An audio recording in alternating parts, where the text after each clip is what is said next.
Hi, it's me again with CorelDraw tips and tricks. This video is Corel for the Woodworker. I'm 72 years old and I've been doing woodworking since junior high. And I'm making this cart for my daughter's business and she wanted a slope roof on it. It's not much of a slope, so we have some good head height there.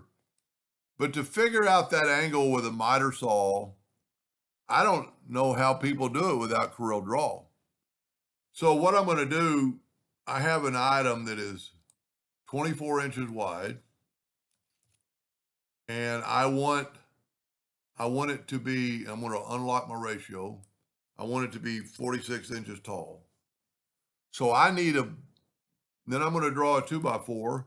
2x4s are really just 3.5. So I'm going to go 3.5 by whatever length. And I'm going to bring that node in and I'm going to have it snap right there to that edge because I'm putting the board on that edge and it's 24 inches. And then I'm going to take I'm going to hit the plus key because I've already got it. I'm going to move it over there. I can actually get rid of my box now, so it won't be confusing. But then so this is the top height. I'm going to take another 2x4, which is 3.5, and I'm going to set it, I'm going to get my pick tool, and I'm going to have it snap, get the four-sided cross, have it snap right there to that corner. Now, I want a 2-inch drop. So I'm going to bring in an indexing line, turn on my indexing lines, and I'm going to take this board, I'm going to double click on it, and I'm going to move it, the pivot point to there. And I'm just going to take my guideline and set my nudge factor on 2 inches and move my guideline down 2 inches. Then since that's an angle, I'm going to grab that node and have it, I didn't have the rotation. I'm going to grab that node right there and have it go right there. So not only is this going to help me figure out this angle, it's going to help me figure out this angle and this length, both of them. So I'm going to take my virtual segment delete key and delete that part of the 2x4. I don't want to delete that top part. And I'm going to take the Smart Fill tool and I'm going to fill that in. I'm going to change my nudge factor to 25. And I'm going to nudge that over twice. I'm going to take my Smart Fill tool and fill that in, nudge it over twice. Okay, I must have moved something. Let me fill that in again. Yeah, I moved that box. But not only is it going to tell me that angle in a second, it's going to tell me the length, and it's going to tell me the length of these two. But this piece is going to go in between there. So I'm going to fill that in.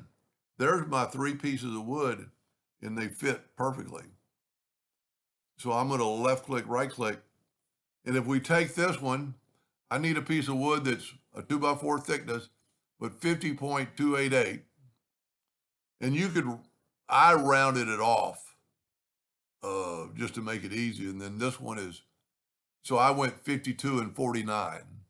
So it's a 3-inch drop because mainly it's just the drop that I want. But what is so cool about this piece right here, and my laser couldn't cut something that's 49 inches. So what I'm going to do is I'm just going to take a 2-point line and I'm just going to hold down the control button. I'm going to actually make it a little bit longer. And then I'm going to show you in pictures what you can do. I only need one of those because these are equal. So I'm going to turn this thing 90 degrees. And there's our angle. And I'm going to left click, right click. And I could figure out the angle with Corel, but it's such a slight angle that if I bring in a 2-point line and I'm going to put it right here on this, that's not much of an angle. Now Corel could figure it out, with the parallel dimension tool and the angular dimension tool. And if you go right there, that is only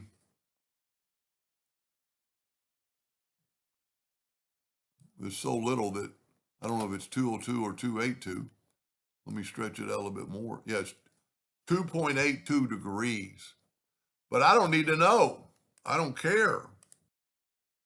Because no tables, no miter saw is going to be, so this is a short piece. This is our connecting piece. So I'm going to take this to the laser. Let me just move all this stuff.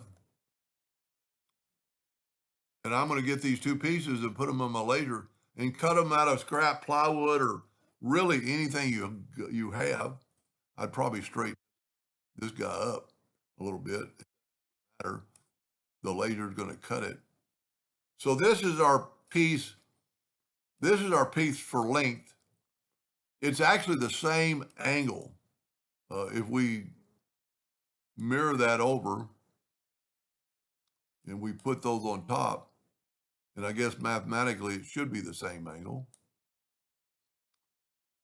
That one's at an angle, so it doesn't really match up. Then take that piece of wood that you cut, put it on top of your 2x4, raise or lower your blade all the way down past your teeth, and have it butt up against. That's not a great picture, and I need to get a new saw blade. And then move your angle. You can't tell me. I mean, I got a Festool Capex. It's one of the best miter saws in the world. And look where the angle is. You know, there's no way. This is a piece of acrylic, so it's hard to see. There's a half and an eighth or whatever. There's no way to set that perfectly. But if you use the wood to set it and then cut out, this is the short piece for the long pieces. This is the entire length of the piece that's going across. So I'm going to cut that at that angle and then flip the board around and put the saw straight and cut it to length. So it's going to be square on the bottom. It's going to be square on the bottom, but it's going to have that angle up top. Anyway, hope that helps somebody someday, and thank you for watching.